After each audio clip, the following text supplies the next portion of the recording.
I'm about to check, make sure. So, What's up, everybody? It is the 30's perspective. Whoop, whoop, whoop. hey, what's up? So it's our 16th episode. It says that my microphone is muted. Can you hear me? I can hear you. Okay. So it says that it's our 16th episode, which is pretty exciting. This, once was just an idea in my head and in Brandon's head. And, we had a meeting of the minds, and then we were able to, bring this to fruition. So that's pretty cool.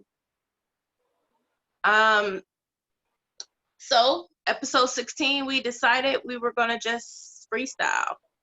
We're going to, instead of today having a topic, we're just going to talk about what's on our minds, what's on our hearts, what's in our spirit, I want to introduce B Mike. Hey, normally got more people. I don't know where they're at, but right now it's just the two of us. It's all good, It was the two of us before, so we could do that again. Yeah. I'm trying to. Oh, we got Alicia. Oh, she in? There we go. Hey. Hey, boo. Sorry, y'all. Everybody, I just introduced my co-host B Mike, and then Alicia must have knew what time it was. So she popped in just for her introduction. So everybody say hey to Alicia Terrell. Not Alicia Terrell. Not Alicia. No, it's Terrell. not. Isn't it It's Alicia now? Page. I stand corrected. Stand correct. And you were at the wedding. She was my right. DJ at the wedding. Look, you gotta remember we've been witness. friends for several years. Probably like witness to 5 years now or so. And I've it's been longer than that because me and John been together for 6 years. 6 years. So it's been longer than that, Sherelle, because we were friends before me and John got together. Yeah, so 6 years. 6, so 7. I've called her Alicia Terrell up till, recently. So right. Your hair is cute, girl. Listen. I meant to tell Let me just tell you, shout out to my girl Bree. She braided the mess out of that hair. Girl. My little sexy African. She did it. I'm telling you. She definitely did it. How long did it take her to do it is the question. Like 4.5 hours. It looked like it hurt. Oh yeah. The first couple of days it hurt. Come on now, it's Sherelle. real neat though. She did her thing. Listen, this is why I love going to the Africans that do hair. Like she used to work down at the one African shop downtown. I forget the name of it.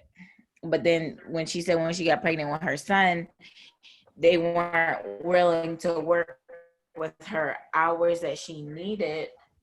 So she just decided to go her own separate way and kind of just do it at the luxury and convenience of her home. So and she better do her thing. That's what I told her. I said, go ahead, girl. And she does pop-up shops around town. I want to get she sells different things like African black soap, some shoes that she gets and stuff like that, like a whole bunch of stuff. She was all for it. And I was like, yes, girl, yes. I was like, we have just become best friends. Shout out to Bree. Yes. Black-owned businesses. Right. I want to get some of those passion twists. That's what I want. Like the ones Hillary had. Mm-hmm. I want to get some of those for the winter. What about you, B Mike?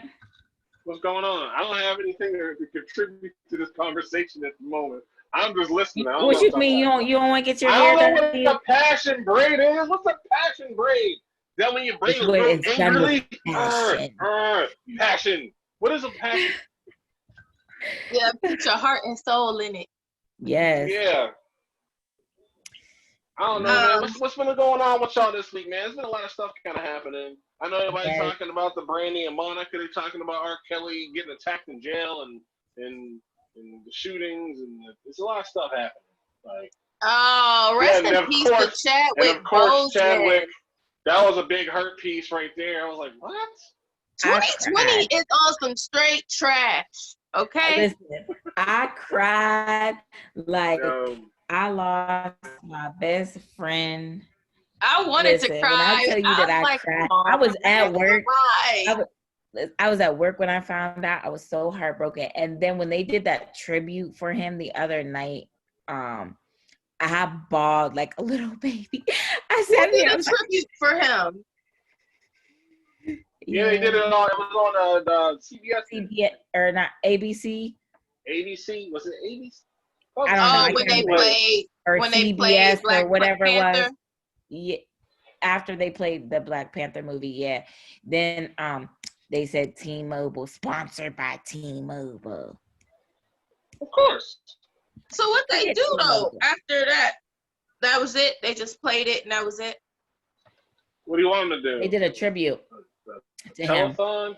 Did some people perform? Like, what was the tribute? No. So what they did is they had people Zoom call in or Skype in, like his co-hosts and everybody that like he worked with over the years, and like Denzel Washington and Felicia Rashad was on there because they're two people that actually helped him get through college. They sponsored him financially. Yeah, well, Denzel sponsored him. Felicia Rashad was his professor, and she was speaking on that. Yeah, she was his teacher at Howard. At Hillman? Howard. Hillman. And then like Kamala Harris, she spoke because they both went to Howard together, or not together, but they both went to Howard, and they said that it's one of those things where if you're a Howard alumni, like you're always whatever, but how that is. But anyway, so yeah, he's all the opportunity to turn it into a political moment. Well, no, she didn't actually. Okay, good, because I'm like, the only thing that she said politically is that he tweeted out that apparently his last tweet was supporting her. That's what I'm talking about right there. And that like, we just have this moment and not turn it into that. No, like people are like, I don't see. This is why I don't understand with people, man. Like, yeah, like we're sad that Chadwick died. That doesn't mean that his death isn't linked to other things. Like people started talking about who's gonna play Black Panther now, and you got fans who are like, it's too soon to be talking about. I'm like, we all thought about it. I don't know why we can't talk about it. We were like, oh, what's gonna happen? But if we say it, it's supposed to be bad. I was wondering what's gonna happen with Black Panther 2 when it happened myself.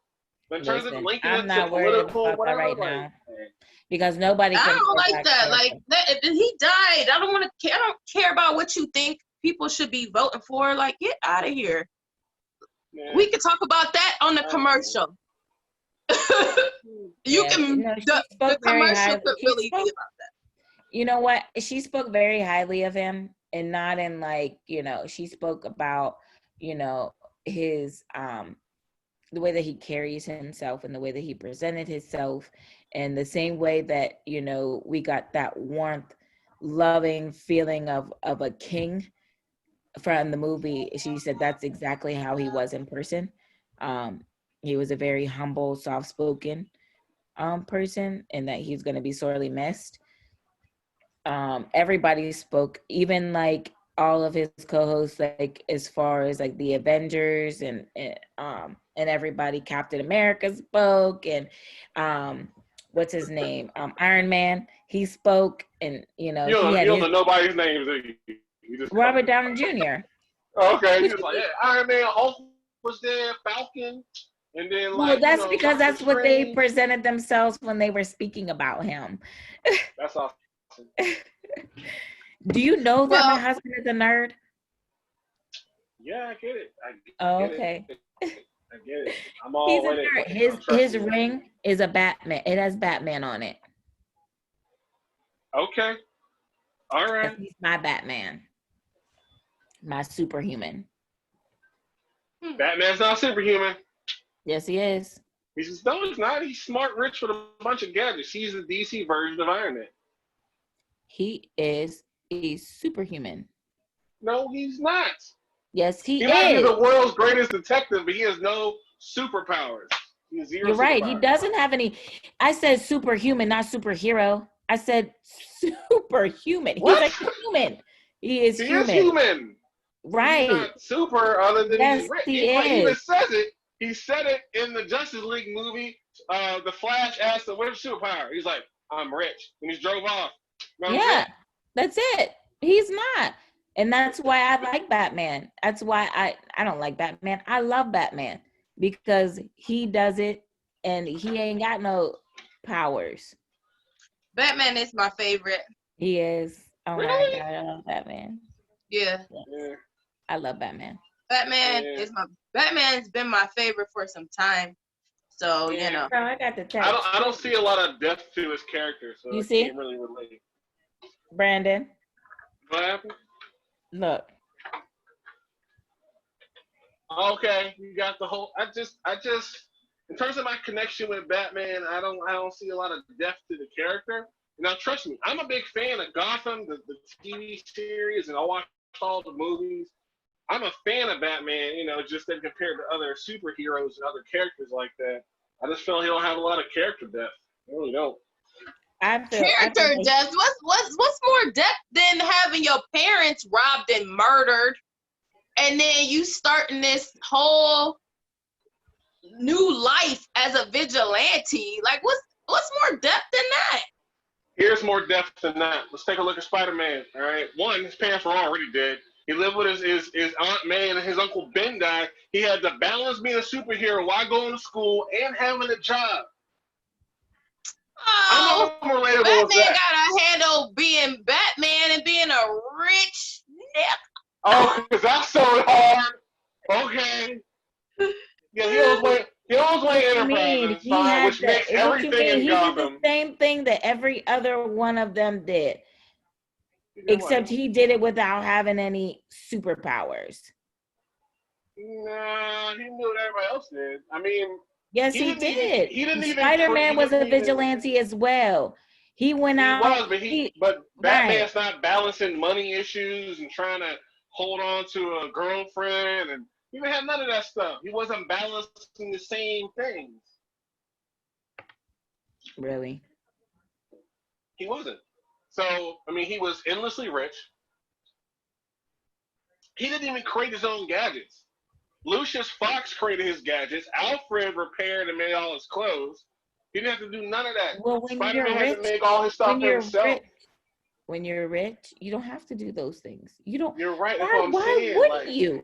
Why would you do those things? I'm not when saying have you money? would. What I'm Have saying somebody is, else do it? in terms of character depth and relatability, relating to a rich guy that does nothing for himself. I mean, he definitely super smart, and he got the gadget for everything, and that's all that. But I mean, he didn't do any of it himself.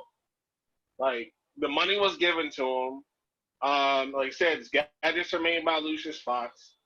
Alfred maintains the house. He doesn't want for any, he don't have any struggles other than, fighting some people, which is fine. You're right. But in terms of compared to the other Be in ones, love, but he don't know how to trust anybody. He doesn't know how to balance having a real life outside of this life that he has created. He had real struggles. Sound like real life to me. He had Sound real like everyday struggles. life. He didn't really have a family. He didn't really Spider-Man, he didn't have a family. He didn't really have much of a support system till later on. He had to be out in these he streets always had alone. Alfred. He always had Alfred. He always had Alfred's Alfred. number one But thing. that wasn't a companion or He's a worker. Exactly. They became cool. Oh, come on now. Wait a second. You're the If help. you watch Gotham, You're right. If you watch Gotham, he's more than that. Huh? No, if you watch Gotham, he's more than that. You're right. He's more than that. But that's the Way same more than thing the help. that's the same thing that Auntie was to Spider-Man. No, that one support. All right, you watch Gotham, right? I know maybe Sherelle didn't, but watching Gotham. Sherelle watched Gotham a lot. Right. So she knows that Alfred. He knows some Jessica. Right? No, I'm saying. No, what I'm saying is he taught Bruce Wayne how to fight, right? Before he got the Ra's al Ghul, like and all that stuff later on, Alfred's the one taught him how to fight. Alfred's the one that taught him about, morality and the duality of living the life he wanted to live. He's the one that supported him throughout the entire thing. He was there every time Bruce got in trouble. Alfred and Detective Gordon was the one getting him out, man. Like Alfred was right. He wasn't just like the butler. It doesn't negate the fact that he didn't really have much family and much support. It doesn't negate that. He's still a lonely man roaming this earth with trauma and PTSD. He does. He got trauma. I'm not saying he doesn't. I'm just saying in terms of relatability and character depth, I look at Marvel. Then that's you. You want to be Spider-Man, and I want to be Batman. Okay, but you rather be Batman than Iron Man? Yes. Why is that? Because I don't know why I have to keep telling you how much I love Batman. Like I love Batman, but if I had to choose Batman. Like I love everything about him. Well, Iron Man dies. So we're gonna go with Batman. That's because Batman doesn't have any smart villains. So? The Riddler's kind of smart, but he's kind of too smart for his own good, and he always beats himself. Joker's not stupid. Not by any means. He's not stupid, but at the same time, he has no interest in killing Batman. So? That's because he kind of toys with him. Because he knows that he can. This is why he plays on Batman's emotions.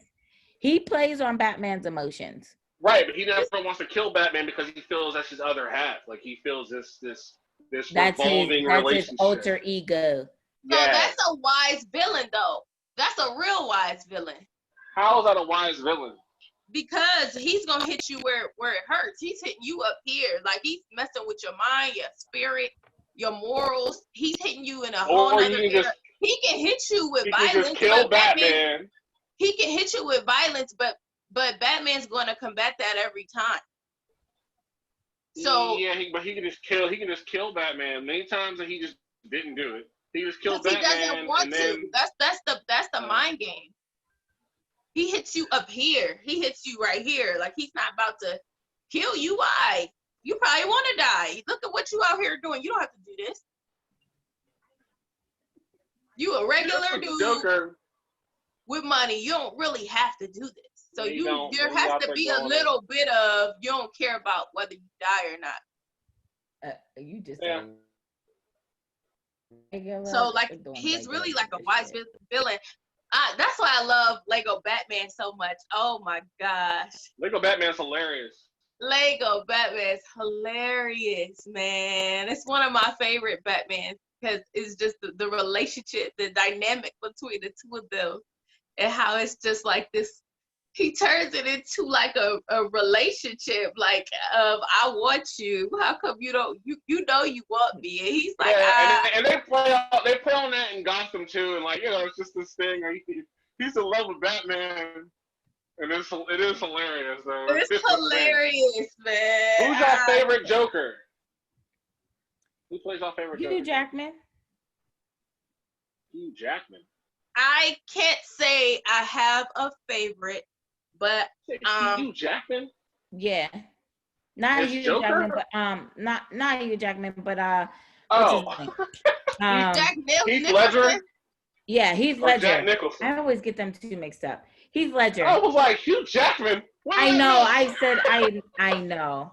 What's going on? Okay. Yeah. All right. I love Those three him. are on the same level for me. Jack Nicholson, Heath Ledger, Mm. and Joaquin Phoenix. All three for Ledger. me are on the same level. Jack Nicholson because of the nostalgia. Like I watched it as a kid. Me and my uncle, who had passed away. That's the older. Yeah, rest in peace to my uncle. We used to watch it and quote all his stuff together. Like it's just nostalgic for me. Like that one. If you go older, then yes. If you go more like recent, then I'm going with my man's. Yo, you know what it is? I gotta say this, and I know it's an unpopular opinion, but I like my Joker to have fun. Like, there's too many villains out there trying to teach a lesson to Gotham, to Batman. I like the Jokers that were just having a ball, having fun, being an mischievous, being evil. Like Jack Nicholson is like my favorite one. He was having fun being Joker. And even when he was being evil, fun to be like, yeah, but see, the difference. The difference is that like Heath Ledger's character. Yeah, but Heath Ledger was kind of like trying to teach a lesson. He was more like Jigsaw than he was Joker to me. Like he was more like a doofus saw trying to teach lessons and stuff. Jack Nicholson wasn't trying to teach somebody a lesson. He just wanted to poison the cosmetics and watch people flip out. I'm gonna have to call you back. So like that's and then I don't know, a lot of people didn't. I like Jared Leto's Joker because he was having fun. It was over the top. He wasn't trying to teach any lessons or do anything. You know, I mean, I respect Heath Ledger by far. Awesome performance, all that. But the Joker itself was really like trying to teach a lesson. And it was like, Joker trying to teach lessons is not really, you know. Because think about this when y'all watch Gotham. Think about Jerome Valeska. I mean, I know he plays Killing Joke. He's not really the Joker, but that type of character where he didn't have a lesson in mind. It was just about chaos. The maniacs just doing, just having a blast, just being unpredictably chaotic. Yeah, but I to still me, that's believe what Joker should be. that there's always a method to your madness. So like, right, which is why I like when Jeremiah took over the character, with that role in the thing, because there was more intelligence to it. I get it. It's just I like that story in Gotham, like about how he got started. That's the cool thing about Joker, because you can just keep switching around his origin story to whatever you want it to be. So yeah, many things make him like the best villain. Right, but I want my Joker to have fun. I want it to be crazy, chaotic, just all those style in the world is awesomeness. And I felt like Jack Nicholson and Jared Leto brought the chaotic fun without any sort of lessons involved. I mean, another reason why I really enjoy Batman is that like all of his villains, like all of the villains have their own backstory to them. Like the villains are awesome. Yeah, like Joker, Riddler, Penguin, like. That's why I loved watching Gotham. Yeah, because I love origin stories. Gotham is awesome. Hey, I like what's his name? Zsasz. Victor Zsasz is like my favorite character on the show, man. Yeah, I always get excited when Zsasz shows up. Like I love that, like all of the characters, even like they all have their own like little backstory to them, and I it's just like you don't really see too many other villains that we had, or too many other heroes that had, besides Superman's villain. Yeah, you're not really as invested in the villain as some of the other in the villain as you are in. Yeah. Right. So like DC's known for their villains and Marvel's known for their heroes. Like that's kind of like the difference. Yeah, like you love DC's villains, man. They're awesome. But So Just I like mean, I for feel for me, Batman Forever, I think that Jim Carrey and Tommy Lee Jones like outshine Val Kilmer's Batman. We watch him for the villains in Batman Forever. So I don't know. Yeah. I'm glad that y'all are big fans of this. That's awesome. That's really awesome. I don't I have a freaking choice. love superhero movies. Like I do too. I'll go by myself to the I do theater. too, but I don't really have a choice in the matter anymore. Yeah, Like, you I don't don't. really choose anymore. Like, my husband is a comic book superhero fanatic. Like, I would have never thought that I would be going and planning con. All right. I do. Did you read any comic books as a kid, Alicia? Not really, no. I just watched movies. Like, I watched Blink Batman. Man and Meteor Man. All right. Yeah, I watch movies, like, but I being with John, like, I have learned so much about superheroes and people that I didn't even know existed. Oh, there's an unnerving amount of characters. Yeah, and Was he reading like, the comic books, ultra Alicia? world of like who? John. John? Are you kidding me? I have a feeling that I think I have a hoarder on my hands. Oh crap! He has so many comic books. I think he said he's up to like 1,200 action figures. But like his yeah, he has a whole lot. I gotta see this collection, 1,200. Where are y'all keeping this? Right now they're in bins, but in his old room, which is in the room next to this one, he had shelves put up in his room, and all his action figures, I call them baby dolls, were on his shelves according to. I'm sure he don't like that. What did I call them, baby dolls? Yeah, you're like, no, baby dolls are action figures. That's what he says to me all the time. He said, "You can own whatever you want."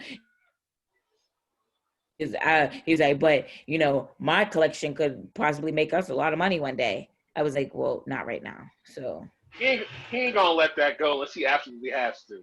No, I'm already looking into getting him one of those.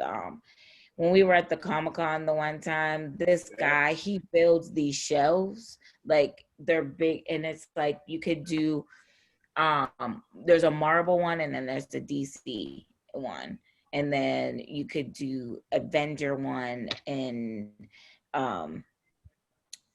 whatever the other people are, I don't know. Yeah. But like he has all, you can get it custom made and built, and then like there's like lights on it, and then it changes the colors, and it says Avengers, or it says DC, or it says Marvel on it. It's really cool. Like, I thought it was really cool, but it's quite expensive. But they're not cheap, man. Those display cases and stuff. No. Yeah. So I said that it would be worth it. I mean, they're not that expensive. It's like $1,500 for it. It's not that bad, but it's still like, I think he would love it. So. All right, hey, it's not like he would go to waste. Go for it. Right. So it's not like the money would go to waste, because I know he would like go crazy over it. So. But yeah, that was our plan. Like, next year when we have our reception, like we're gonna get he's gonna get his suit jacket on the inside. He's gonna get the lining taken out, and they're gonna put a comic book lining in it. And I told him he can do Joker, and I'll do Harley Quinn. I like it.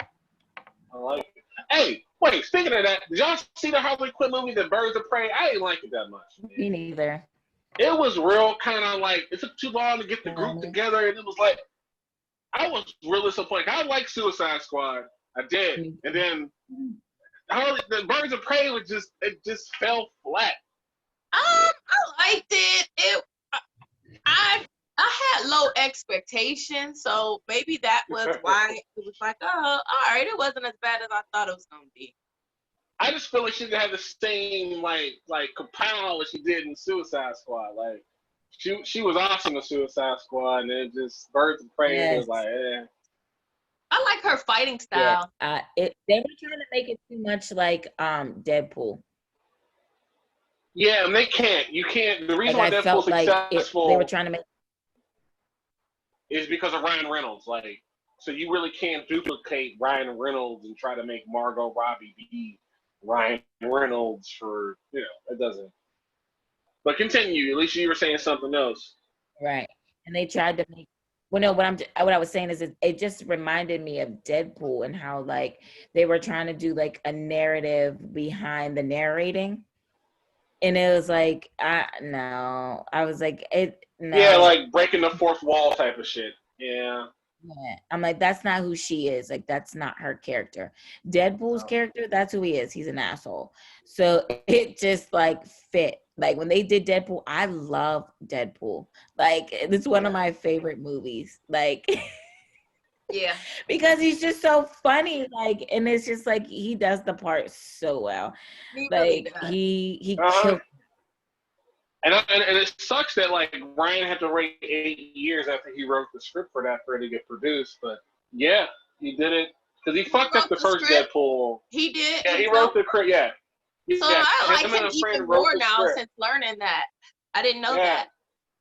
Yeah, they had it. And they kind of sat on it for a while. They really couldn't find anyone to produce it, and because it was a redemption thing because he did Deadpool when they did the Wolverine origin movie, and it was horrible.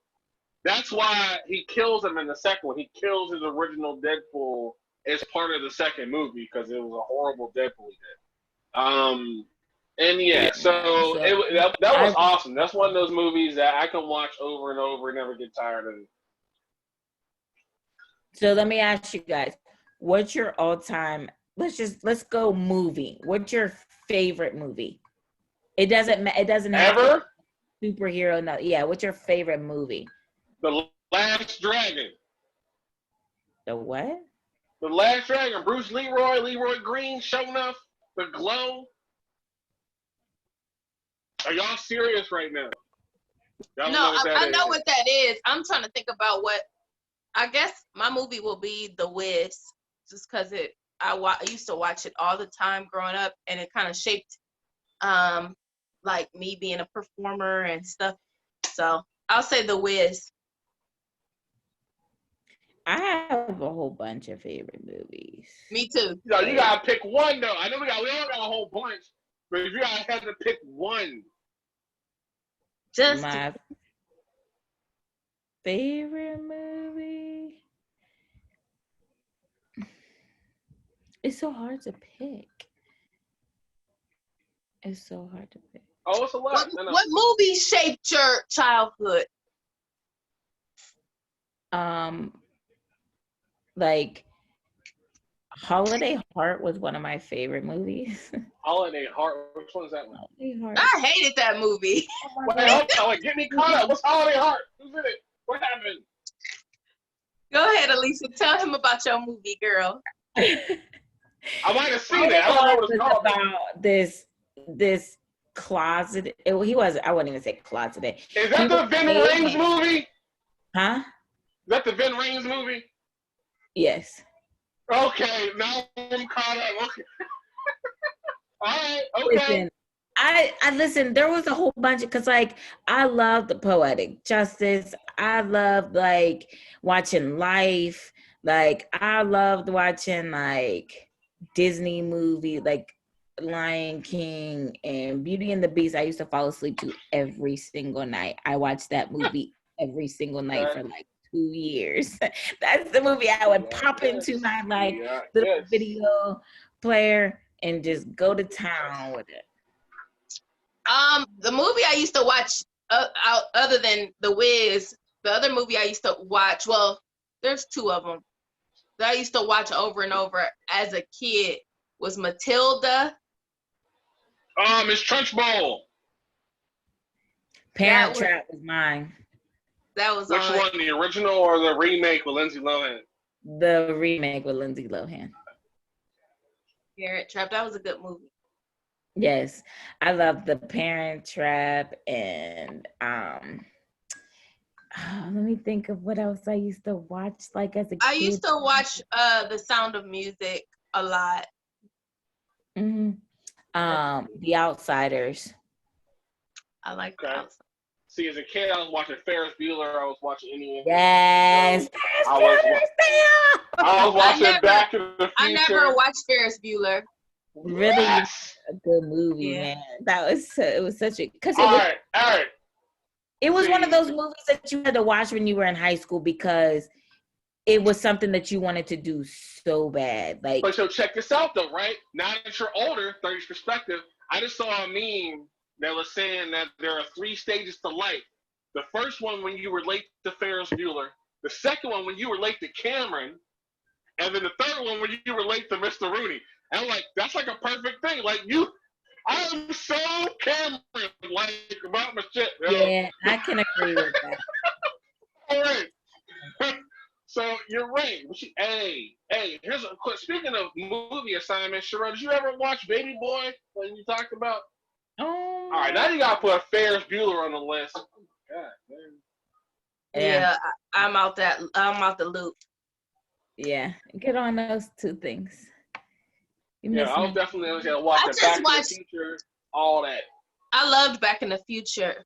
I just watched The Never Ending Story for the first time this year. Oh, with Atreyu and Sebastian. And Sebastian. Yeah. And the Nothing and the Childlike Empress. Who, by the way, if you look her up, she looks exactly the same way she did when she played that role. It's kind of spooky. I'm gonna look into that. That's crazy. Right. My high school sweetheart always used to talk about that movie. I was like, what is the big deal about this movie? So one day when I happened to be at home, I was like, and I saw it right after I got my little smart TV. I was like, oh, I'm about to watch this movie everybody keep talking about. So I enjoyed it. It was a low key deep. Hold on. I actually read the book. I mean, the book was thick as fuck. It was like 1,500 pages, never ending story. I read the book for that. And there are of course, there's so many more characters for it. It was a good read. Fantasy. Back when I was reading, before I retired from reading, I don't read. There's a lot of really good books that have become movies. Y'all see that? That's what she looks like now. Oh yeah, she looks the same. For real, like she looked the same. Oh, magical and shit. The fuck? Oh, she's a Childlike Empress. She's like sitting inside of a clam like an oyster, like. Let's run some more good movies, because like movies and like TV shows were always like, Well, like my mom would always watch a lot of older movies, so she got me hip to like a lot of older movies, like especially like musicals and stuff like that. So like Chitty Chitty Bang Bang, Annie. Like I grew up watching a lot of like those kind of fantasy. I haven't watched Chitty Chitty Bang Bang since I was like 6 years old. Mary Poppins, all that type of stuff. Like I grew up watching a lot of that type of stuff, show Toonie type stuff, because my mom was really into that. So I love that stuff. See, I was like, we were talking like last time, all the National Lampoon Vacations. My dad had me watching that. I was watching. I was big on Demolition Man, big on The Fifth Element. When those were a thing, like some things matter when they come on. I'll watch. Zombies. Like my dad loves zombies, so I think I've watched every like Day of the Dead, Dawn of the Dead. I think I've watched every one that was made from. Did you like Shaun of the Dead? Huh? Shaun of the Dead, the parody. That was funny. Yeah, I watched that one. So, unpopular opinion, and I just told Brandon this last night as we were chatting. I tend to like white movies more than black movies. It depends. In general, I mean, now keep in mind, black movies just they hit different because when they hit different. But in general, I tend to just like white movies over black movies. I feel like I feel like black movies are stuck in this box, and I feel like the story. I agree with that. We don't have the budget behind. I'm not. Well, that's why I'm happy about Jordan Peele, because Jordan Peele's changes some things in terms of budgets and storylines, and that's cool because I got real tired of seeing the same shit, and like that's part of the reason why I watch blaxploitation films. They're so bad and so repetitive. They're funny as hell to me. And they even have, I don't know if y'all saw it on Amazon, the app called Brown Sugar, where it's just black movies and black media. But it's not any of the really good ones though. I'm gonna say that. And yeah, I think I kind of agree with Sherelle on that, man. Yeah, me and John just had this discussion actually not too long ago. I was talking to him about how like I don't like the narrative of like black TV shows. We didn't go into movies, we talked about black TV shows and how it's always the same thing. And like the realest shit ever spoken, the one girl was like, she was talking about how like BT had who said it? Was it you, Brandon? Was that you? That said what? Somebody said it. What? And it was the realest shit I've ever heard, is that BT had the opportunity to take black entertainment TV, like shows, and make it something, and they failed miserably. They're horrible. And I didn't understand what was being said until I started looking and really like looking at it from a different perspective.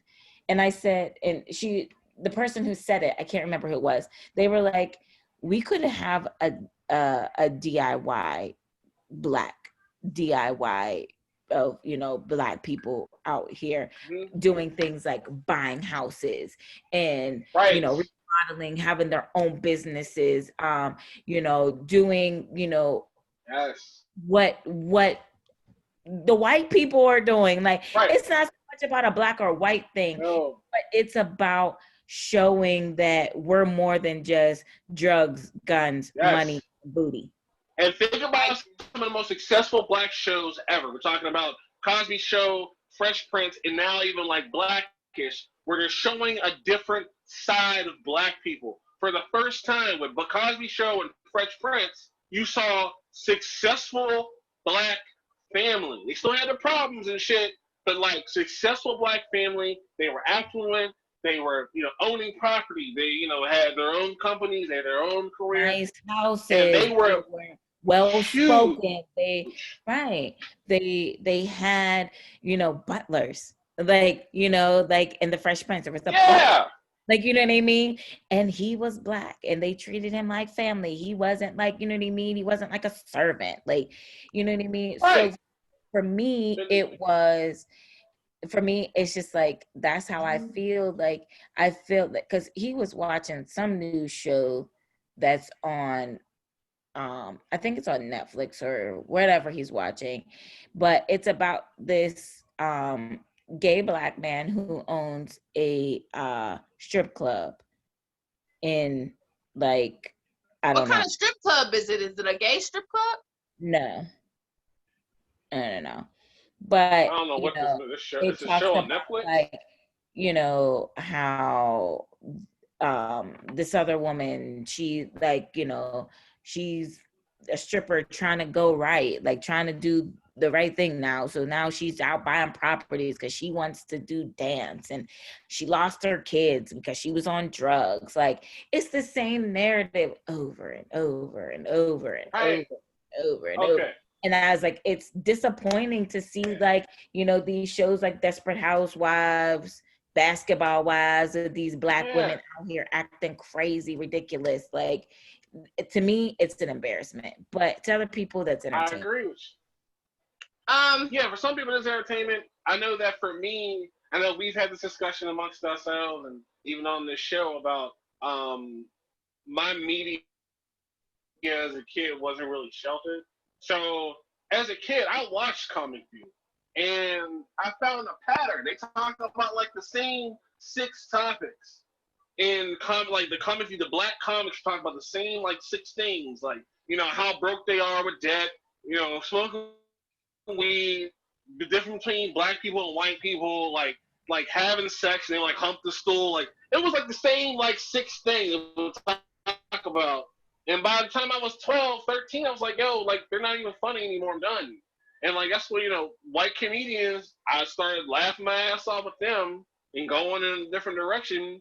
And because it doesn't change, I went to the Improv. I saw Dion Cole, which I think he's an awesome comedic writer, awesome comedian. His opener, I knew 50% of the punchlines before he got to them because it was the same damn jokes that it's been for the past 30 years. Yeah. And I was telling you, like, he about to say this. Watch. Shout out to Issa Rae because I enjoy watching. Well, before she even started with her show Insecure, she had a show on YouTube called The Misadventures of the Awkward Black Girl. I know. And cool. You sure used to come over my house and we used to watch the episodes. Yeah. So ironically, my homeboy who I grew up with, he found the videos first. And then he's like, hey, you ever seen this? And I had never seen it. But I was able to relate. Like I found a home in watching that because I was like, I'm an awkward black girl too. Like I can't relate to this. Like, so she created, I mean, this was a thing, but I guess she put a name to it, and so she made it cool to be just a regular awkward black girl. You don't got to be the cool girl all the time. You don't got to be anything. You don't got to be the sports you don't got to be the loud one. You ain't got to be this. You ain't got to be all this. And there is such a niche for that type of stuff. Yeah. And I didn't realize later on after watching the Brandy versus Monica versus, Brandy is the awkward girl before there was a name for it. Yeah. That's who Brandy is. She's the awkward girl. She showed it a whole lot during that versus battle. But yeah. I don't feel like there's anything wrong with being the awkward girl. No, that's cool. I'm telling you, as you become older, you realize being an awkward person gives you more of a diverse personality that people gravitate towards. Okay? See, I mean, for real. Like, that's, yeah. Give it a second night. When people are looking for more depth in your personality, some more diversity in the things that you do, less predictable. Yeah, being an awkward person and enjoying things outside of the stereotype.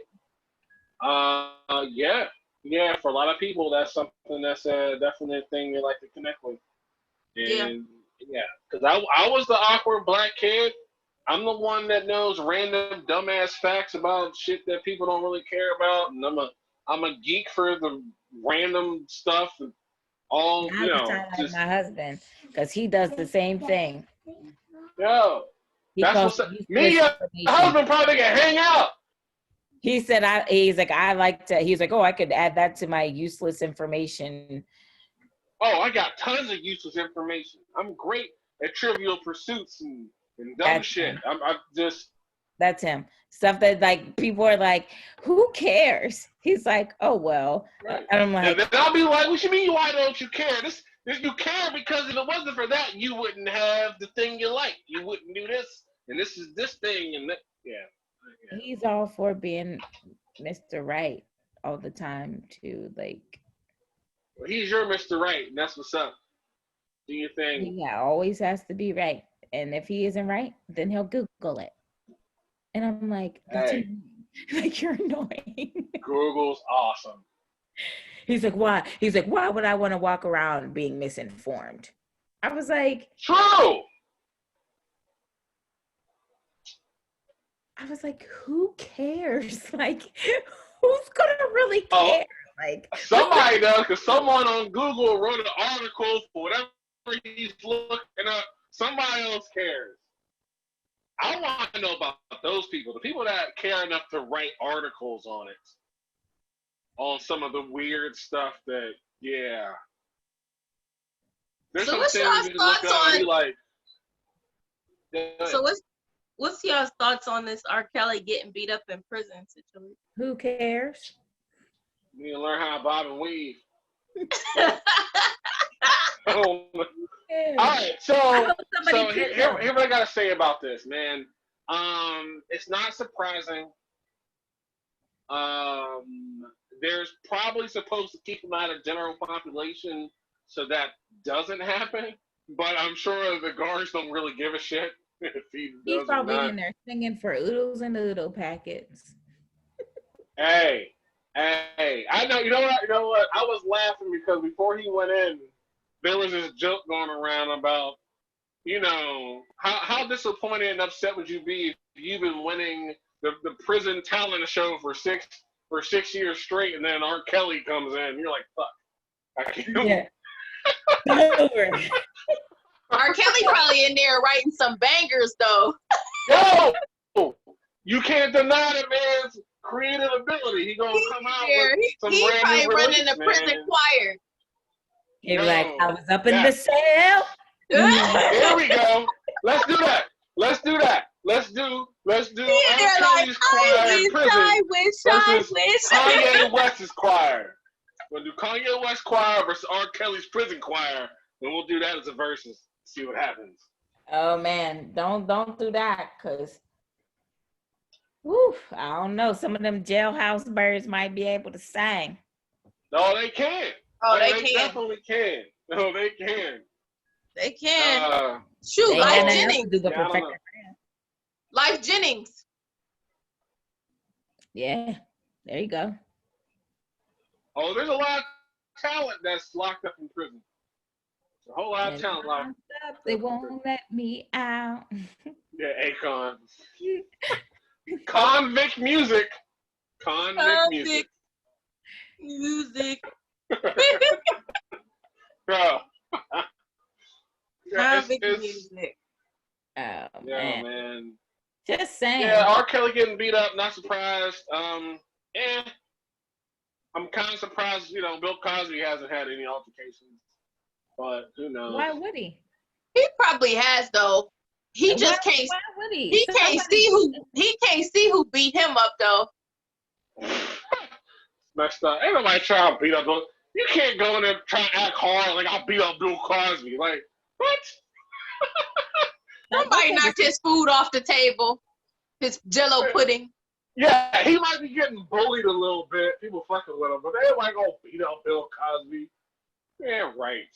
I'm sorry, but I just I don't know.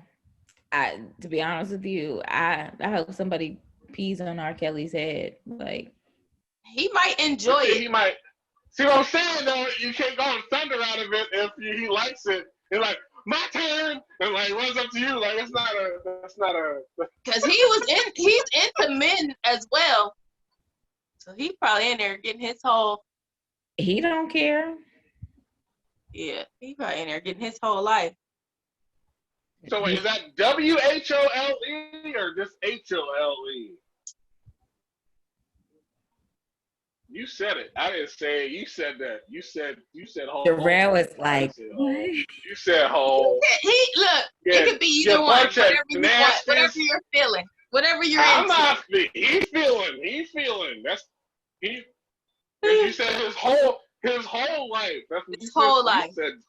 His whole life. You said whole life. Yep. Okay. So, Alicia, I know you watched the battle. What'd you think about it after watching it? Alicia did not watch the battle. Oh. I didn't watch the battle either. Able to watch the battle. Okay, well, if for those of you who wanted to watch it, it is on YouTube. I was hoping that it was somewhere where I could. Yep, it's right on YouTube. It's 3 hours. All right, Sherelle, you're the big fan of both of them. What did you think? So for those who don't know, opinions. For those who don't know, I did a review on the Brandy versus Monica. So if you want like an extensive version of my opinion, you can go to YouTube or to my Facebook Live post. But I loved it. I loved it. Like, I loved it. They gave us everything we needed. Brandy being her quirky, awkward self, Monica being her slightly shady self. They had a little reconciliation moment. And they played all the jams. There was a couple jams that they did not play, but I got my life during it. I did tally up.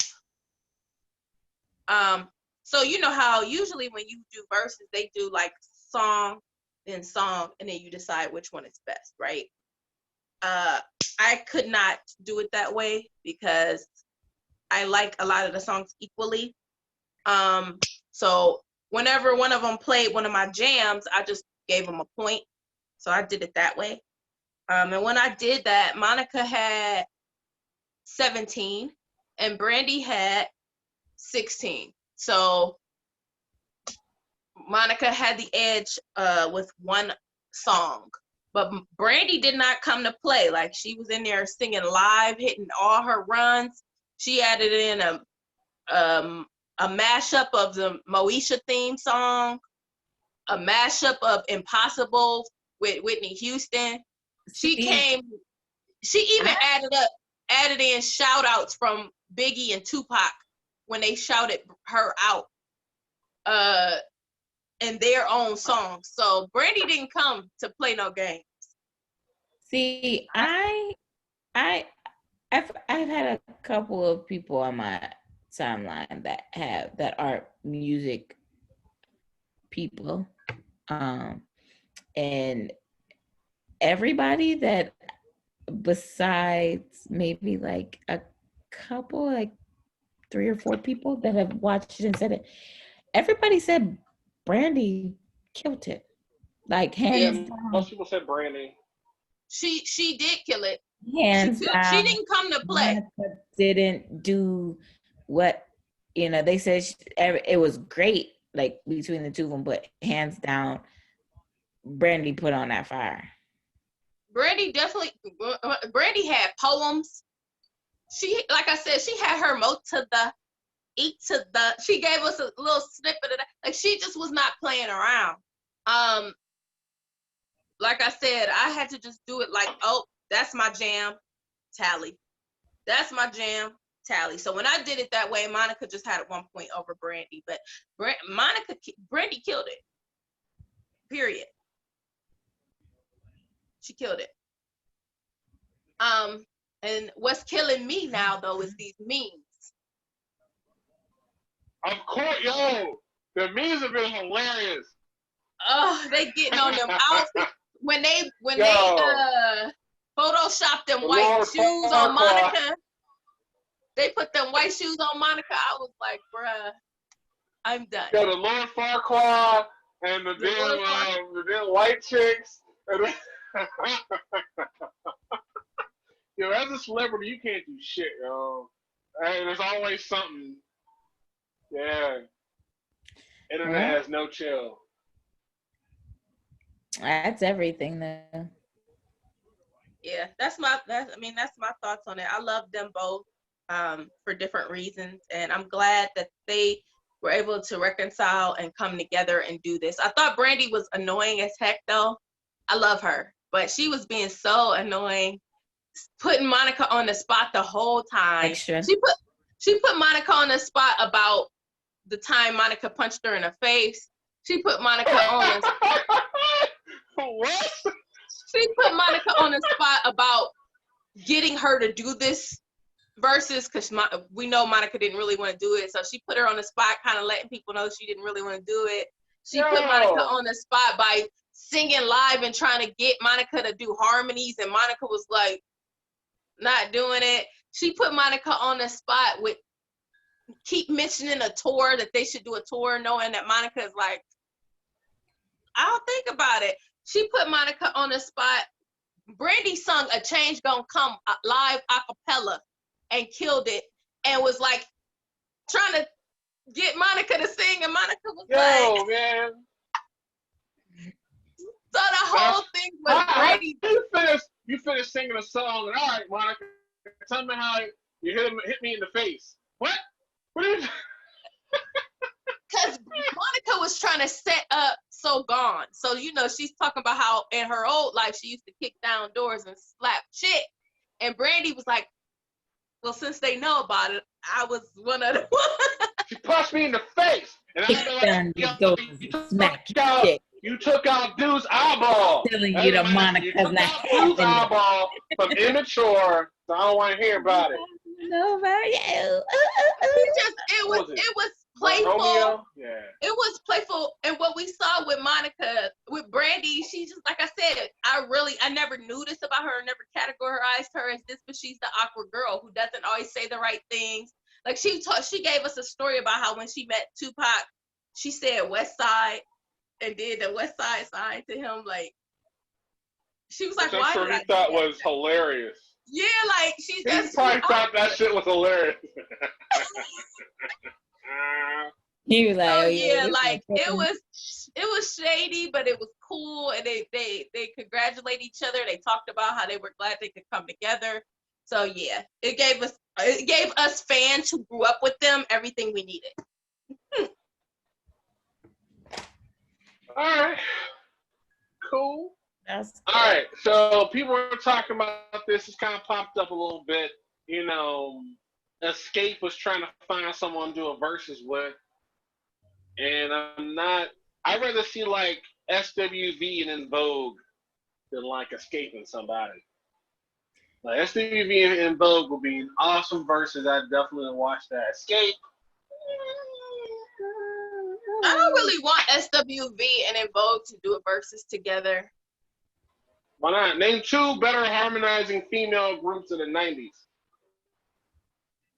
Well, I don't know who I would want to go against In Vogue.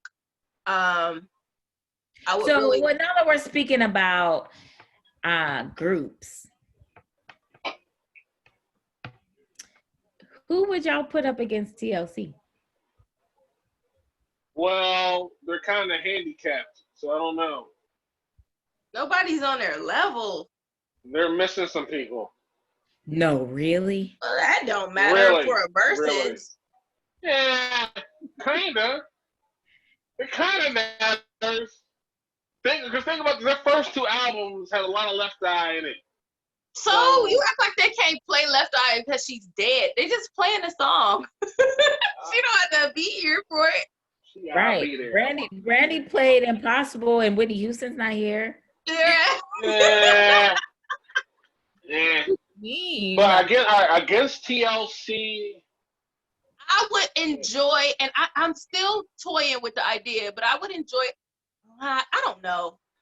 I guess I would enjoy SWV against TLC. Somebody had posted on Facebook. I don't even know, man. And then I feel the same way, like, but I'm trying to think what other group would go well with them. Like if it was In Vogue and Boys to Men, that'd be fun. They haven't really been mixed. They haven't really mixed the genders though, which is kind of weird to me. They haven't really mixed the genders on these verses. Yeah, not yet.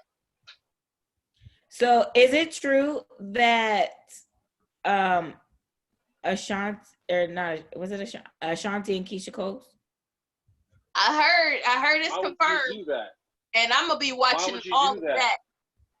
Yeah, that's what's gonna happen, right? You know, like Keisha can sing without auto-tune. Ashanti, that's not happening. Yeah, but Ashanti got more hits. She does, but have you ever heard her like live with no Yeah, I'm studio not help? saying that the girl can sing. I'm just saying it does. Her Bruh. singing has nothing to do with her hits. There's I nothing. got you. I know she got hits, but okay. Because if that I was the think she case, has. Hold on. Who you talking about, Brandon? You saying that Shanti can't sing? yeah, Ashanti can't sing without some studio help. You ever heard her live? Um, and I think she has some she doesn't stock in the word baby. I but you know think what? she must have some investment in the word baby because she just uses the hell out of it. I don't know why. She doesn't have a very strong voice, and she's not. Her voice isn't very powerful. I think when it comes to vocals, Keisha Cole has similar struggles. Keisha Cole has a little bit of an edge over Ashanti, but I've seen Keisha Cole in concert twice. And the second time I saw her, the first time was great. I had a great time. The second time was not good. It was so pitchy everywhere. Like, you know, as a professional singer, you're gonna be pitchy sometimes. A lot of factors play into you being pitchy every once in a while. But a whole concert to where I like people were standing up and I was sitting down because it was so bad to me. Wait, now could she not hear herself? And as a performer, you know when a singer can't hear themselves. Was it because she couldn't hear herself, or what? I mean, I don't know what her problem was that day. It could be, but I kind of feel like now there's a question. The first time you saw her, you said it was great. Here's what I feel. Okay. There's levels to the pitchiness. So like if you go for a note and you're just a little bit off, then that makes sense. Maybe you didn't have the breath support. Maybe you have a cold that day. Maybe you couldn't hear yourself. She was pitchy she was changing keys. It was bad. Like it was bad to me. It wasn't. Right, but how about the first time? Was the first time okay? The first time I had a great time and there was no problem. That second time, there was times literally everybody was standing up and I had to just sit down because as a professional singer, I'm like, bruh, this is not cool. So, and like, all right. So my thing is maybe it was like I said, she could hear herself. I don't know. Yeah, maybe, but that ain't a full excuse all the time either, because you as a singer should be focused more on the feeling of the note than how it sounds up here. It should be like muscle. It should be like muscle memory. So even if you fall off, you're not gonna. It'll be like a hair or two off, like other singers will notice. She was like off. I don't know. All I know is Ashanti. Every time I've listened to a live recording of her, it's always been off. It wasn't like, oh man, that was good, and that one was crappy. They were all kind of crappy. More recently, I've heard her do better. But I agree with you totally. She had the nerve to do Whitney Houston, and I'm like, whoa, no, you have to know your limitations as a person. And I mean, in life. There's levels to this. I was hands down an Ashanti fan. I've had every album she's ever had. Concrete Rose was my shit. I had that on repeat in my car for years. Ashanti was my girl. Like, it's because I think and listen to me as it's like a relationship. I think I fell for Ashanti because like Aaliyah was gone, like, and like she kind of like didn't take her place, but she was just like, and for me was like the next like one that just kind of took over right then and there for me. Yeah, she was right around that time. Yeah, so like Aaliyah, because when I tell you that I was obsessed with Aaliyah, like I loved like everything about her. Swear, like the girl just had, for me, it was just like hit after hit. And till this day, I can't even like really like listen to Rock the Boat because that was like her last song. You know what's crazy? And I'm gonna add this in just cause my cousin, shout out to Mr. Eric Seats, who's a drummer for Patti LaBelle. He was on production for Rock the Boat. He was on the production for her for her album. And so he wasn't on the plane. God damn it. Thank God he wasn't. But he was on production for that album, and he literally just did a tribute video and performance with a few other people, like the girl who played piano on there. He played the drums on there on that album. And so he worked with Aaliyah, and like I said, he's Patti LaBelle and Tamia's drummer. So shout out to Eric Steves. All right. Hey, yo, share that with me. I would like to see that. I will. Yeah, I feel you, Alicia. Like, I'm a fan of Ashanti. I'm not a fan of her singing live, but I love, I've never. Which means to me, that was like Ashanti had the right team around her. Like, she had the right people around her to make it happen. I like Keisha too, though. Keisha Cole, yeah, Keisha was cool. I was muted. Sorry, I was calling. She's beautiful. I love her, the way she dresses. Like, she always looks fly. Every time I see her, she wears something that I would wear or that I love. Her body. Or Ashanti. Who are you talking about? I'm talking about Ashanti. She's beautiful. Oh. She has the look. She has the body. Her body's killing. Her outfits are always fly. And she's an amazing writer. I love her writing skills. Her singing is baby. Hater. Wait, what's your next word be? Oh, you know what? Baby. I haven't used that one yet. Baby. Yes. If you listen to like Rain on Me or Happy or Movie. They're all around with Baby. Rain on Me, baby. All of those songs, like she writes, she writes good music. Y'all can't deny that she used the word baby more than a fucking like maternity word. She used baby more than gynecologists use. She used the word baby. Oh man, I'm gonna have to listen to that album now. You got listen to it. Listen to it. And I want you to count how many times she says the word baby in the album. Right. Yo, this listen to it and then count the word baby, because in all her hits, she uses baby. That's her go-to. That's like Michael Jackson and Hee Hee. Like, it's just the go-to, and she just uses it all the time. Keisha Cole writes great music too. Like that album, the one where she had like it'd be hard for me because I like Keisha's music. There's not too many, let me just put it this way. There's not too many female artists out here that I don't support. I support female artists, period. There hasn't been too many people female wise that I don't support singing, like that I'm not like, listen, I'm so glad we're talking about this. So let me bring this up to you. So I was on Facebook the other day and there was this thing that says, like, you know how we do unpopular opinions, right? Yeah.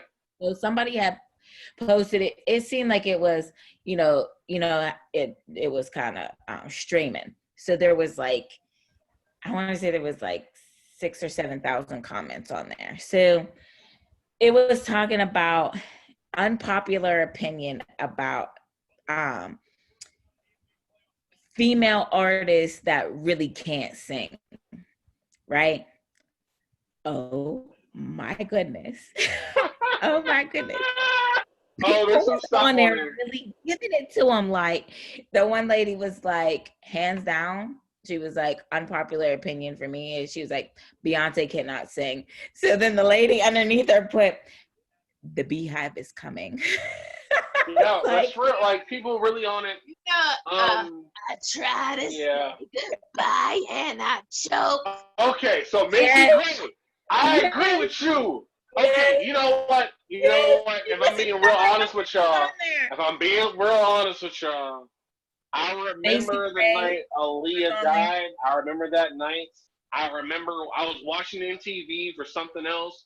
I remember like the ticker tape came up. Like Aaliyah died, we're gonna do MTV News at 11. I was like, y'all gonna wait? Yo, cut to that shit down. But when Aaliyah died, that night I remember saying, yo, Aaliyah died, but Macy Gray still alive. What the fuck? I was not happy. But Macy Gray was like, yo, she's still making music, but Aaliyah gotta die. I was upset. And for real, like, Macy Gray was one. She was on there. Yo, you know who was on there that a lot of people agree can't sing? And that kind of hurt my feelings, low key. And I was like on there, like, y'all's drunk. What? They said Jennifer Hudson cannot sing. Oh. They said she cannot sing. She's too pitchy. She's all over the place. I never really hear. Her tone is off. Yeah, it was one of those things that just kept rolling. And I was like, okay, maybe that was just one person. No, there was quite a few. The one girl, she's about to get jumped on there. Swear to God, if they knew where she lived. She said Gladys Knight couldn't sing. She said that Patti LaBelle sounds terrible. Like, okay, all right. So, with that, I understand what she's saying about Patti LaBelle has a very unique voice. You know Patti when you hear you know Patti. For some people, that unique acquired voice of Gladys or Patti LaBelle is not something people like. It's like, think about this. Slim from 112. You know his voice when you hear it. But for some people, that voice is annoying as fuck. They don't like it. They can't take it so much. I understand what you're saying, but you cannot take away from this woman's craft. Like, this is what you know how much money she makes from singing? I was like, yo, yeah. I hate wait a second. People how like much money? We can't go with that. Where they don't know nothing. Jackie Chan is an award-winning multi-millionaire singer. Y'all didn't probably know that. He has albums. Yeah, but we're talking about. I knew Jackie fucking Chan. We're talking about somebody having a problem. Somebody having a problem with a woman who has been made famous for singing. You don't like her. Listen, you should just be like, that's not my preference, and leave it at that, because you got to respect what she's done. Right. Well, right. But when it comes to being a fan, though, if you say I'm like, Jennifer Hudson is not tone deaf. What are you talking about? She definitely tone deaf. I hate these new age kids. She's not tone deaf. I'm not saying she's the best, because she is far from being tone deaf. Like, right. And I said Jennifer Hudson may not be your cup of tea. I said, but she's a powerhouse. That's the thing, though. I think people are straying away from the powerhouse singers. Right. Like they're not liking it anymore. Like, well, the altos are gone. And that's not even like, vocal. Not even where it's like if you're an alto, soprano, tenor. No, they're straying away from powerhouse singing, which is going out. They want the dainty shit. And they said that Mariah Carey her voice is screechy and annoying. I said, man, you know what? No, I'm this new age of kids. I said, because y'all listen to Cardi B and I was like, do you really think, like, the one girl was like, the one girl said, all right, I got a question. Ask them, who do you like? Cardi B, Megan. Well, if that's your style, then that ain't even singing. I told him, I'm saying? Like, in a singing conversation, if I ask you who you like, you say Cardi. Like, you know what I'm saying? That gonna show you right there that you shouldn't even be in this conversation. I hate this generation of kids when it comes to music. They are terrible. They want their own stamp on the world, and they ain't got it. They're upset about it. But question. I got a question. And I have this theory about this, man. Gladys Knight is all of our parents we grew up listening to fans of Gladys Knight. Now, Alicia, can you name off the top of your head right now 5 Gladys Knight hits? Mm-mm. No. Okay, so why? Sorry, the reason why I say that is because as much as we know Gladys Knight and we know the name, we know the pips, and we know the whole thing, I think as Black people, we're in love with Gladys Knight as a person and more her. We don't really know songs by her. We know Midnight Train to Georgia. She did Hurry Through the Grapevine, and but most people can't name 5 Gladys Knight hits. No, they're like, I don't know. It's not like I've never heard her music before, though. You got you, but you gotta think though, Brandon. Just what you said alone says a whole lot. Because if we can't name 5 Gladys Knight hits, but we still know this woman to be a very popular, well-known legend in the singing game, that says a whole lot. It's even, it's even more powerful because it's like, dang, I don't even know. I can't even name 5 of your songs, but I know you 5 songs on your name. Because people like Gladys Knight. Like, they like her. No, they like her. I mean, they like her, but they like her singing, too. She's known for her singing. And she's known for her singing. She's known for her singing, and we can't even name 5 songs that she made. She made her impression with 1 or 2 songs. Yeah. I know songs. And personality, though. I know songs. I'm the person who knows songs, but don't ask me who sings it. And that's just across the board with anybody. I got you. I'm a song singer. If I've heard the song before, I could sing it to you. I could tell you who sings that. I don't know. Somebody that's all right. If I went down the Motown, lineup at that time, you'd be able to name more songs from the other artists on the roster.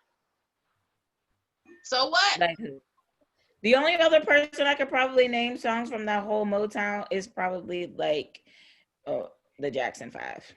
Jackson 5, I bet you can name Temptations. You probably can name more Marvin Gaye songs than you can for Gladys Knight. But that proves that I don't know about 5 though of each of those, but I'm just saying if I've heard if you started singing the song, I could probably finish it for you. But that proves that she's even more of a mogul me, though. For that reason. That's just me. You I do 1 song and I impact the whole world. You didn't need 5 songs from me. No, I got you. No, I definitely understand that. It's just that, I use the Gladys Knight example when I talk to artists, when I'm managing or doing whatever, to tell them, hey, look, it's more important for people to fall in love with you as a person than it is for you to make a hit song. Because if they fall in love with you as a person, they're going to follow you no matter what you do, whatever, versus you just making some hit songs and they don't know who you are. So Gladys Knight's that example because we know Gladys Knight. What Ashanti? I feel about Ashanti. Like, a lot of people have but this whole, it's not unpopular opinion for everybody to say that she can't sing, because everybody's been saying that since she first came out. Like, so the popular opinion is that Ashanti can't sing. Nobody. I don't know. We're in our 30s. We're not around. It's not like we see Gladys Knight all the time. We don't know a lot about her personality either. We saw her on Masked Singer. Our parents were like, "Woo, Gladys Knight." We were like, "We don't know anything about Gladys's personality for real." If you think about it, she's awesome, and we don't know a whole lot. And we don't know a whole lot about her backstory either. We don't know a lot about any of them, because To be honest, I know Patti LaBelle pretty well. Yeah, but you don't count. Yes, I do. She No, was you don't. always. She was playing Aren't you like? Don't you like do music? Aren't you like a DJ? all the time. I am. But Oh, she okay. wait. Think about this though. All right, beyond Patty's Pies, she was on a different world as Wayne's mom, and she made several appearances. Like, plus other things. That's just one of the things. Like, I'm just saying for us common folk, us other common folk, people like for me, Sherelle knows I'm not into music like y'all are. Like I listen to music. That's what I do. That's me. I listen to music. I'm not and like we appreciate you. Right, but I'm not like y'all are where it's like, oh, I know this song, that song, I know what they did here, I know what they did here. Oh, they were here, they did this, they were featured in this song, they featured in that song, they was doing this. That. I don't know all of that. And most people don't. Most people don't know all of that. Right. I could sing the song. If it comes on and I've heard it and I know the words, we gonna sing the whole song. Like you're gonna know Patti LaBelle. She's always out and about. She's doing meet and greets. And she has a very unique voice. She's been on TV shows. She got her own food line now. You're gonna know Patti LaBelle, but you're not gonna know somebody like Gladys Knight, who's not always seen. Have y'all had one of them Patti pies? Yes, I have. Yes. And I would like one tonight. And I ain't even no pie eater for real. Right. I didn't have a Patti pie until John brought that shit on. I'm like, what the hell is this? I was like, my grandma makes good pies. And then I had that Patti pie. And I'm like, Grandma, I'm so sorry. I'm so sorry, Grandma. I'm so sorry. But that pie is good. So you're going to know her, whether you like her singing or not. You're going to know who she is, okay? Yep, it's Wayne's mom. You so silly. Even if you know her from that, you're gonna know her. Gladys, you might not know her. Yeah, she didn't want Dwayne to go with Whitley. She didn't like Whitley. She did not want her to be with him. She didn't like Whitley. She didn't like it. No, I just, I don't know. Music to me is, it is what it is. I feel that a lot of our music that we grew up with, like that our parents put in front of us, and it's becoming now a dying breed with this new generation. Every generation does that. Don't be that person. Yes, our music we grew up with is going to the oldie station. Yes, it's going to Elephant Graveyard, and then the next generation tries to make their stamp. I mentioned this before, but I'm going to mention it again. Like, there's a podcast I've been watching called Twins, The New Trend. And you watch the Generation Z kids, these set of twins, watch old school music. They are watching everything from Frank Sinatra. They are. I like it. I like it too.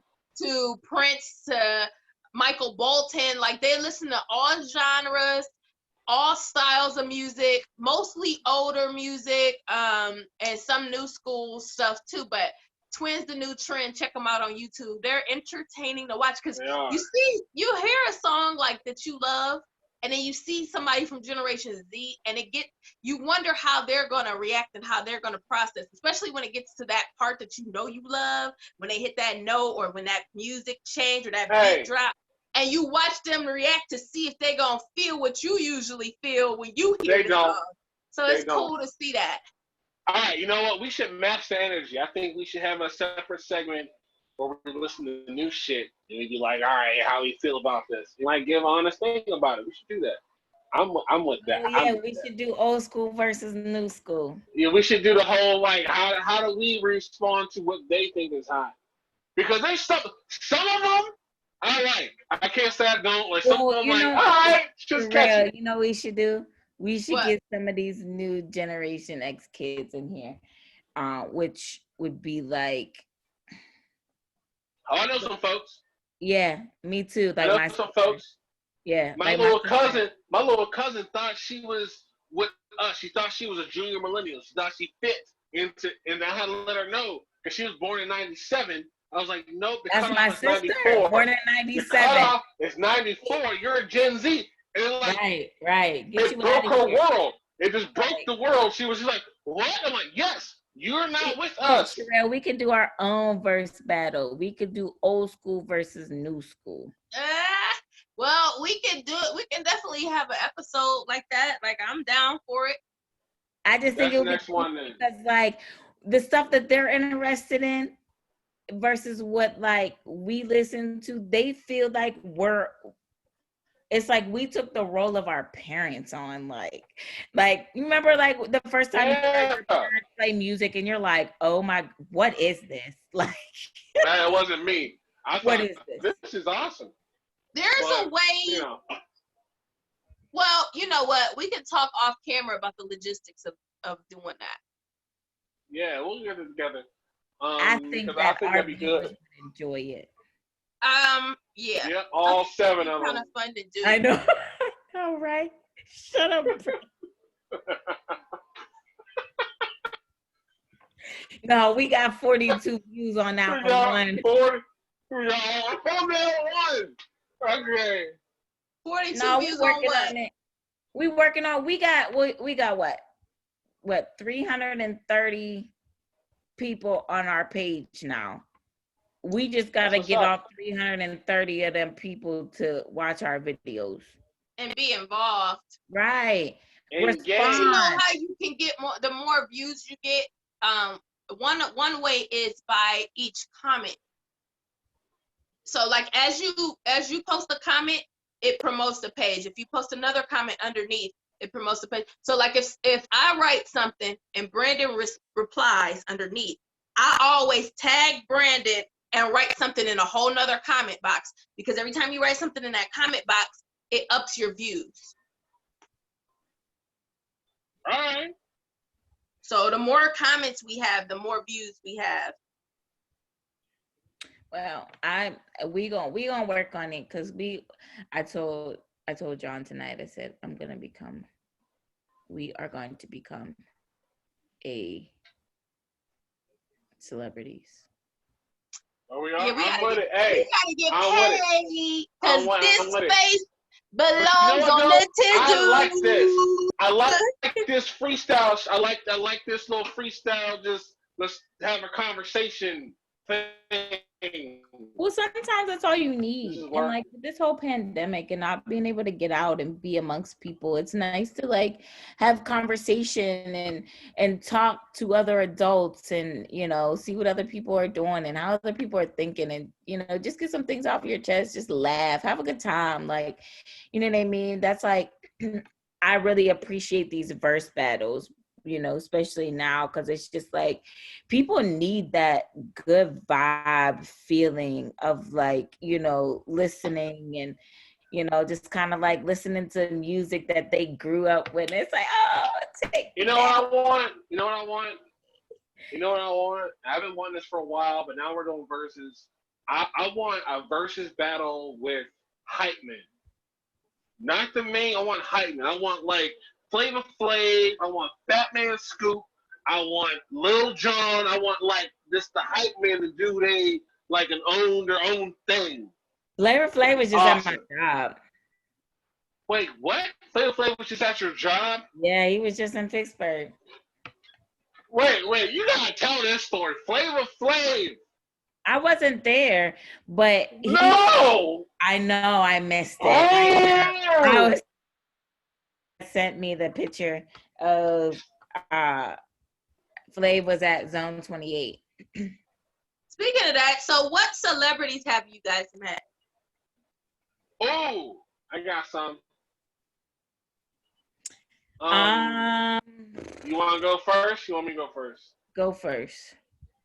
All right. So I met Stokely from Mint Condition.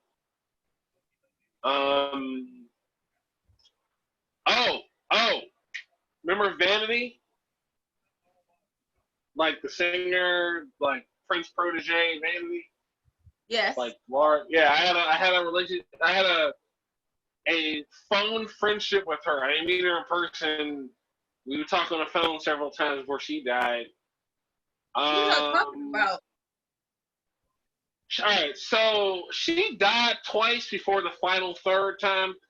She died twice, so she became a born again. She was a drug addict. She overdosed. She died twice and was revived. So she became a born again Christian. Um, and so she was huge on religion. Sherelle, you would have loved the hell out of her because every single conversation somehow got to Jesus. No matter how we started. You swear I'm just So, like the. no You matter swear I am the where. deep. You swear I'm the deepest Christian you ever met. You're the deepest one out of these three. I told you, Sherelle. That's why because I'm really not though, because me and Alicia had similar upbringings. So me and Alicia are kind of similar, but the difference about that Hey, Alicia, is Sherelle a bigger Christian than you or not? I don't know what that means, being a bigger Christian than me. If I were a bigger Christian, it might be because the only difference is I've been purposed to sing gospel music, so I make money, and okay. I have to do ministry. I have to do ministry in that way, but other than that, I'm like just a regular average girl. Like you always think I'm like the Bible thumper or something. I don't know. Either way, is that Sherelle goes to church more than I do. I mean, I go to church, but she's in the house of worship a lot more than me. Okay. Either way, I had a childhood crush on Vanity because she played Laura Charles in The Last Dragon, and she killed it. She destroyed it. She became a cool old lady and no longer, like, she killed it. It was destroyed. Like, because every conversation, no matter what we started on, ended with some sort of Jesus and prayer, which I'm cool with, but it was always like, I'm like, how did we get here? Like, we started off talking about this, and then we somehow still got Jesus, no matter what. But that was a cool thing. All right, who else? Who's on the list? Because I'm trying to think about like where I personally met the person. Not like we opened for so and so. We talked to the manager of. Because I've done the VIP party for Nicki Minaj. We were supposed to open for Macy Gray, and it's a lot. But I mean, what are we counting as celebrities? Yeah, that too. Because you know what, like it could be whoever you deem a celebrity. Okay, so the most, I guess the one I geeked out the most about, like I said earlier, I told y'all The Last Dragon is my favorite movie, right? I told you that, right? So Timac, who plays Bruce Leroy Green, whatever, he wrote a book, and part of his promotion was touring the country because his claim to fame is The Last Dragon. He would have these book signings, but they were at movie theaters where you got to watch the movie with him. So I went. So I met, the Last Dragon in person. Okay. And that's probably my geekiest moment. In terms of, I guess, celebrities. The geekiest one. I've met other ones, but like that's the geekiest, like, one I was most excited about. Yeah, like was excited about for 3 weeks before it happened. As soon as I bought my ticket a month before, I was like, I'm gonna meet Bruce Lee. I was excited as fuck. So that's my highlight. So Alicia, you go ahead and talk about, I don't know, who else did you meet? Miss Flavor Flav. I've met more like sports celebrities. Oh, okay, that's cool. I've met anybody else. Does that sound crazy? Who'd you meet, yo? Huh? Who'd you meet? I met Big Ben. I waited on Shazier just like a couple weeks ago. Shout out to stiffing me on my check, bro. I met. Ooh, okay. Damn. Yeah. I met Heath Miller. I met Piper from Charm. Hey, for real? Yeah, I have a picture with her. That was my Hey, girl. yo, you gotta show me that, yo. That's awesome. It's on my Facebook. Her, and I met Prue because they were at the Comic-Con together. Okay. Yeah, like a lot of people I met, most of them were from the Comic-Con. Like, Oh yeah. yeah, going to the Comic-Cons in Monroeville, like they had Herschel from Walking Dead. Walking Dead. Him and Glenn were both there. I didn't get up. Glenn! Yeah, I didn't get up How's to his head doing? Is take a his head picture, but okay? we got to wave hi and say hi. So like, Did you Glenn know. recover from the headshots? Okay. Yeah. All right. Let's see. I've met a lot of like players, like football and basketball and baseball, hockey, like Sid. Sorry, it's a question. How was Heath Miller in person? How was he? Oh my God, he's him. I met him and Brett Kiesel together. Okay. Kiesel, they're both really nice. They're sweet. Yo, Heath Miller seems cool as fuck though. Like, yeah, he's very soft spoken and quiet. I met Antonio Brown when he first came to the Steelers. Like I think this was his second year. I was up at training camp. I used to go up every year to training camp. I met Mike Tomlin, training camp. How's Tomlin in person? He thinks he's funny. He thinks he's a funny guy. Like, he's just one of those people that like, he's the one that be cracking jokes and it's like, you're really not that funny. Like, that's funny. Me and Cam Hayward, we grew up together. So like, I met his dad. I don't really remember, but like, we used to go to cookouts at their house when we were young. Me and Cam used to play together, by the way. Nobody. Yeah, I know. Mm-hmm. We have Cam's dad's stuff is still in my basement at my mom's house. I just want a box. I just want a box. Can we get a box? I want a box. You want a box? At the stadium. Yeah, well, I mean, Cam probably, I don't really remember. My mom said that we played together. I like I told her, I was like, if I walked up to Cam and said, "Hey Cam, what's up? We used to play together," he'd probably look at me. I need you to make up some memories. You'd be like, "Hey, remember that time that we did?" And he'd be like, yeah. And then we just get a box. I mean, I'm just saying, like, we still have his dad's stuff in our basement because when they moved, whenever his dad and them moved, they had asked my parents to store some of their stuff in our basement. And my mom said that they still have that stuff in the basement. So, have you ever been to a box? Right, has either one of y'all ever had a box in a professional sports game? No. Have I ever been in a box? Yeah.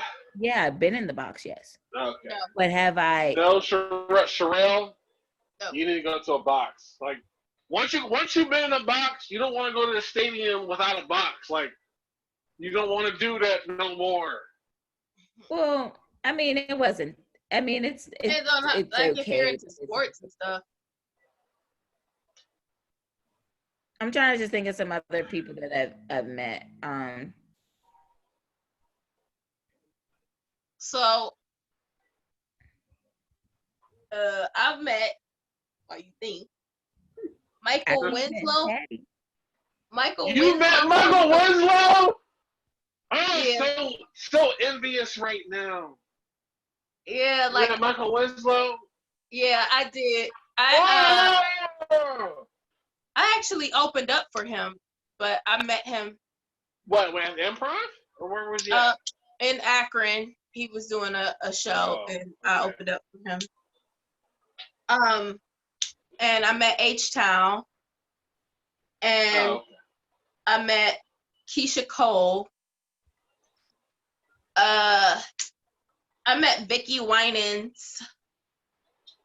It's like 12 Winans. Oh no. I met Dwelle. I opened up for Dwelle. I opened up for Dwelle, so I was able to meet him. And Stokely. Met Stokely that same night that Brandon met Stokely. And Patti LaBelle. So wait, did you met Patti at when she was at Meadows? No, I met Patti. So, like I said, my cousin happens to be her drummer. Okay. So what happened was an after party for her at Meadows. All right, go ahead. Go do your thing. Tell your story. Well, what happened was Patti was supposed to have a concert here last year, and she did. But prior to the concert, he did a drummer's what's it called? Workshop. That's not the word I'm looking for. But he did a drummer's workshop. Dennis Garner set it up for him to do a drum workshop here in the city. Well, I never Shout met out to Dennis. Dennis is awesome. He is awesome. So he brought Eric Seats here to do it. Now, I had knowledge that Eric was my cousin, but I had never ever met Eric. And I just found out about him being my cousin probably a couple of years ago. But I had never met him, so he didn't know he was related to me at all. So I decided to go to the drum clinic or whatever to introduce myself. And it was at the African American Music Institute. So I showed up at the drum clinic just to show my love, support, and to tell him, hey, I'm your actual cousin. So when I go, I tell him, and he's like, what? And I was like, yeah. I was like, your cousin. And I mentioned my grandpa. And he was like, what? And then he's like, so who is this person? I'm like, that's my great grandma. So like we were really like bonding.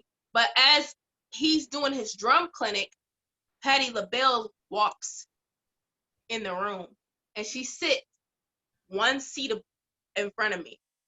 Well, there's a seat, but then so 2 seats in front of me. So I could reach forward and touch her. Cool. I got to sing for her a little bit too. So that was cool. That was fun. So yeah, that was like life changing. Yeah, awesome. I've met some other people. I just can't think right now of who else. You got too many celebrities. I got you. Too many. No, it's not even that they're celebrities. Like I've met a lot of like football, basketball, baseball, soccer. I've met a lot of those players. I'm a sports fan, so like what most people like how you guys feel about people like that music wise is how I feel about people that play sports.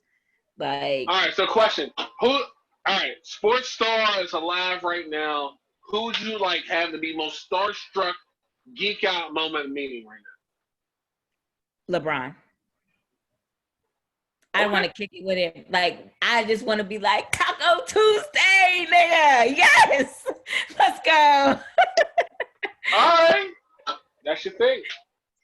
Oh, that's my came close to meeting LeBron. I came real close. We were in Akron at one of our festivals that we have in Akron. And he was there. I could see him. But I ain't go over to talk to him at the time. Why not? You gotta seize the moment. Carpe diem. No, you have to understand, like, from just working, like, being a waitress, like, at different places and coming in contact, not only like there. Oh, I forgot. I met Spike Lee. Cool. Yeah, or not Spike Lee, but not Spike Lee. Not Spike. What? I take back my cool. Oh my gosh. Oh my gosh. It's like really like Jordan Peele. I'm drawing a blank. Steven Spielberg. Don Cheadle. John Favreau. Mr. T. You're gonna be so mad right now, but I cannot think of his name. But he's all right. What did he do? Give me something. What did he do? We're gonna play charades. hold on. We got a movie. What did he do? We're gonna draw the shit out. What did he do? Not Spike Lee, because Spike Lee movies are awesome. I love Spike Lee. It's awesome. Stanley. You meant Stan Lee? Yeah. So wait, pause. Yeah. Stop. You confused Spike with Stan. Yeah, I listen. Oh, I was just like Lee. I was just like Lee, and I was like, I drew a blank. Oh. So listen. Wait, no. Tell your husband. Did you confuse Stan Lee? So listen. No, I'm gonna tell you the story. So I was working at Hampton Inn and in Monroeville, and my manager at the time, they walked in, and like he didn't walk to the counter. He walked in and kind of like stood, and my manager at the time was like, "That's Stan Lee." And I was like, "No way." He was like, "Oh yeah, that's Stan Lee." So he had me stand at the elevator to see what floor he was going to, because when they checked in, like he wasn't there when they checked in.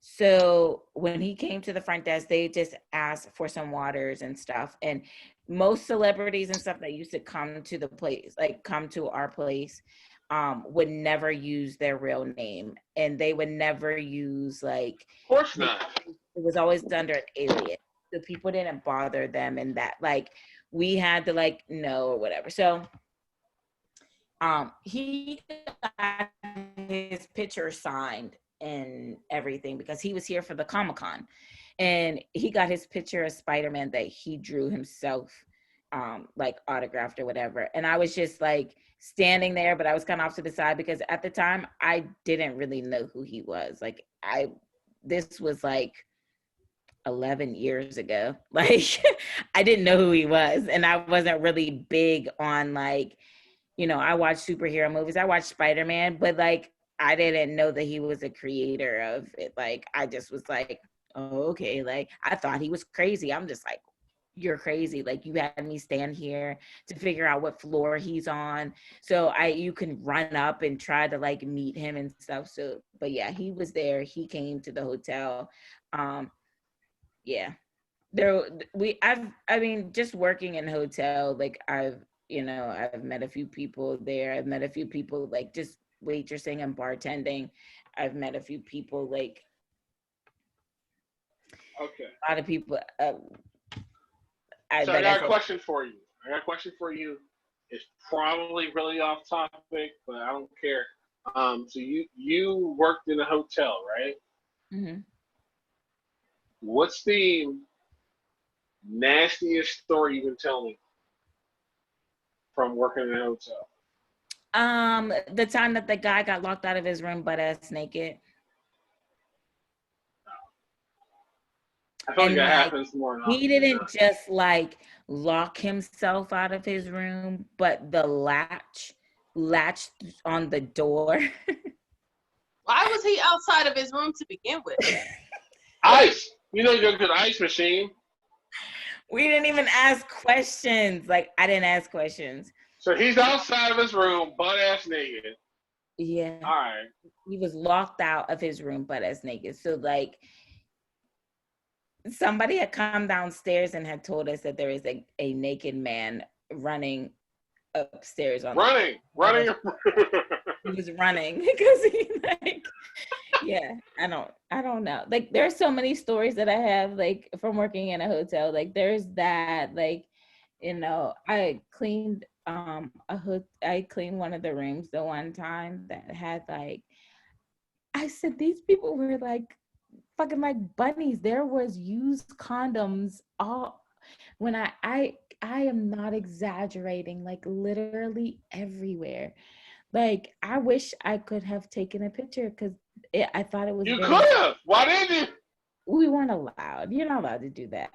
You're not allowed. No, But y'all playing. All right, whatever. it's very impressive. Yeah, I've had people offer me things. We had a whole like prostitution sting at the hotel the one time.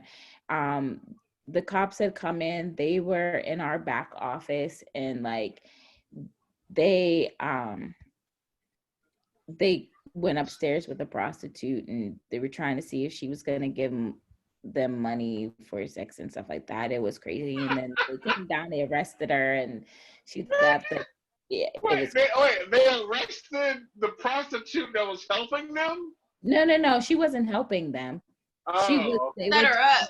Yeah, they set her up. Set her up. Okay, I was like, yeah. Speaking of nasty things that happen at work, one time I was doing my rounds, and you walked in on some stuff that you wasn't supposed to be walking in on. Oh my God, Mr. Rail.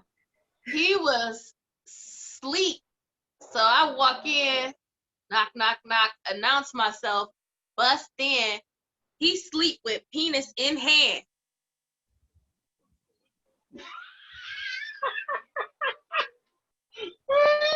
Pants at knees, laying down, penis in hand, and I'm like, bruh. Think about how fatigued you have to be. How tired do you have to be to fall asleep mid-stroke?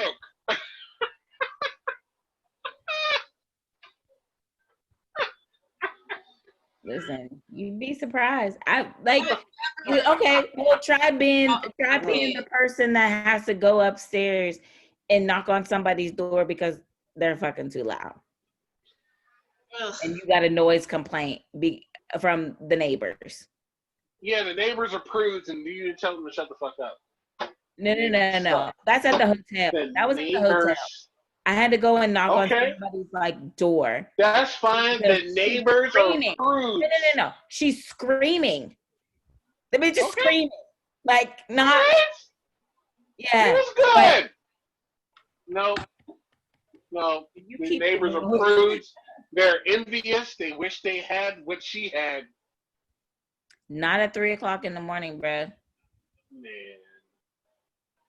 Not at 3:00 in the morning. 3:00 is dead hour. It's time to kill that pussy.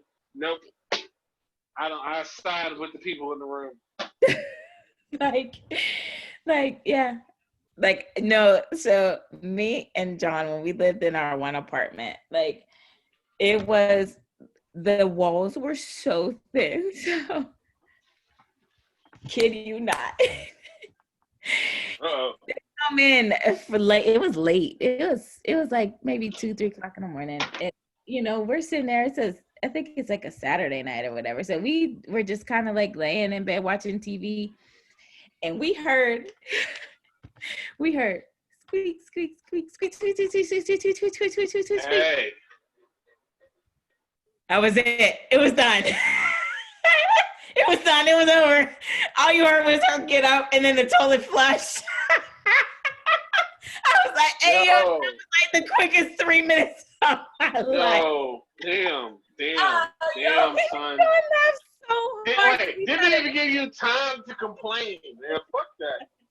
I was like, John, the commercial's not even over and they are done. Damn. All right. Listen, guys. You gotta not do that. Let's not do that. Don't be that. It was like, real quick, and then like it's over. Like, no. That was oh my God. Over. You heard nothing else. I can't get down with that. Yo, that's ridiculous. You had that WAP. No, you know what? I'm about to put this out there. And y'all can unpopular opinion. Okay, listen.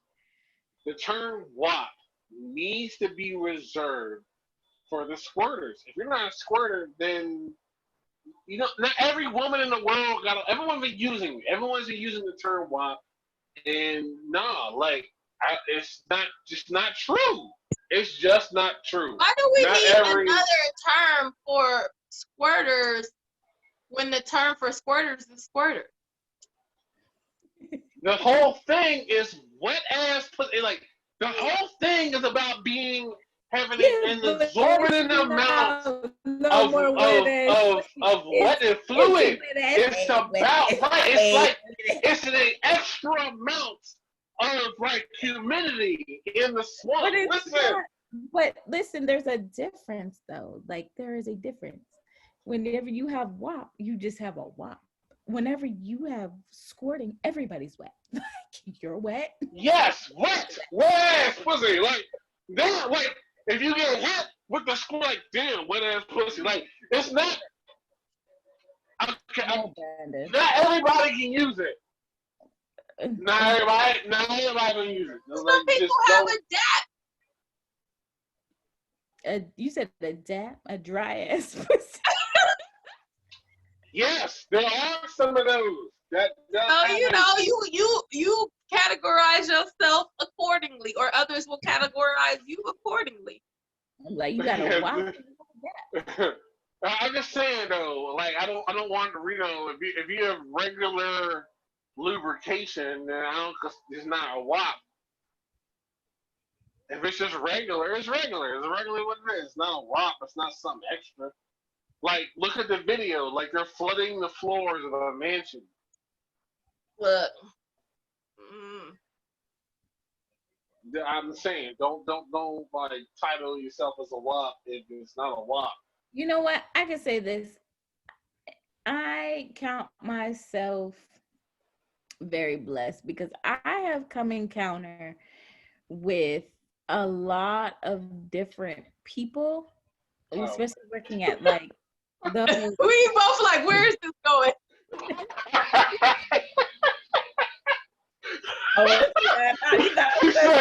I consider myself very blessed because like where is that going? No, I'm just saying like I've come in contact with a lot of people like working like at the hotel, like working like serving industry. Like you come across a lot of different people and a lot of like I could say like I working at like Hampton, I've had some of the best times of my life, like dealing with different people, because we had like men and women who would come in and they basically lived at our hotel. Like they were there from Monday to Friday morning, and then they would go home for the weekend and then come back Sunday night. And because they worked in the area and wherever they were at. And like I've made really good friends with a lot of those people. I don't know, it's crazy. Like just some people are awesome and some people suck. Like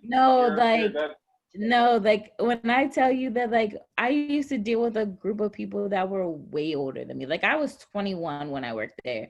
So I was dealing with people in their like late to early 40s and like mid 40s, late 40s and early 50s. And like 40s and 50s. They had like, you know, they would do things for us like buy us dinner and take us out for drinks and invite us to their hometowns. Like, and we used to break so many rules. Isn't that an awesome feeling when you got a customer that's cool as fuck and like they just do stuff with you and for you? Like that's awesome. It's awesome. Like every night, like they would have like the one set of guys that always came in, they'd always buy us dinner and send it to the hotel. Like they would, because like, you know, our hotel, we didn't have like suites where there was like really like microwaves and refrigerators and stuff. Like we put them in there for our corporate guys, but they didn't really have it, so they ate out every single night. So like wherever they went, no pun intended. Right. Wherever they went, they would either always bring us something back or they would have it sent to the hotel for us. Like it was, I don't know. I've come encounter with a lot of great people. Awesome. You know what? There are some of those. There are some people that are great, and I gotta say right now, people in the service industry or retail. We really appreciate those who do things like that. So if you can do it. Well, guys, what's our final thoughts before we get out of here? Final thoughts, Brandon. Final thoughts is that Spike Lee is not Stan Lee. They're two different colors. They're way too different. I need you to tell. What's your husband's name? I was forgetting. John. I'm bad with names. I need you to tell John that you confuse Stan Lee and Spike Lee. That needs to happen. Don't worry, he'll watch this later. Okay, watch it. Watch it. Watch it. John, your wife confused. I didn't confuse. I just said it just came out. And then as soon as I said it, I said, no, that ain't it. That ain't it. that ain't it. Stan Lee and Spike, who I love separately, SNL. But damn. They're both SNL. Stan Lee and Spike, Stan Lee and Spike. All right, that's what I've been on. Other than that, I think tonight has been great. Like, we had nothing planned, but yet we've been talking for what, almost 3 hours? It's been 2.5. It's been 9 o'clock. Well, 9:30. 2 hours. 2 hours because we started late. And we've been talking for a couple hours, and we had nothing. We didn't have nothing planned. Though. I think, to me, that's what we're awesome people. We're awesome people to be able to do this. So that's my final thought. We're awesome people. Like, share, comment, do that. That's my final thought. All right. I really enjoyed the impromptu discussion because it kind of like went like this, and we just went right into everything. Like, I don't know. It was nice to not like have to stay on topic. Yup, for real, man. We've been everywhere from Batman to Gladys Knight. Yep. Yeah. Spike Lee and Stanley. Yeah, editing this is gonna be great. And for anyone who thinks that Spike Lee and Stanley are related, shame on you. Yeah, but Sherelle, you don't have to edit. Just post it. Just post it, yo. No, I do have to edit. I can't post the whole hour and some change if we want views. That's right. We know some people have short attention spans. Yeah. Very short. What was I gonna say? I don't really have a final thought. Batman's the greatest. The Wiz is the greatest. Patti LaBelle is the greatest. That's about it. What? Okay. Boom. There's no boom. That's not boom. Not boom. No. Boom shakalaka. Shakalaka. Ain't no shakalaka on top of the boom either. No. All right, so we got Alicia Page. We got B Mike. That's right. Like, share, and comment. Do it. And now. I am your girl, Sherelle Unique. This is episode 16 of the 30's Perspective, our impromptu episode. That's what's up, man. We done this for 16 weeks straight. I gotta have to go, like, yo, that's consistency. That's what's called consistency. Right. Yeah, I only missed one episode, and that's the week that I got married. Yes, you were slacking. You put the marriage before the podcast? What kind of...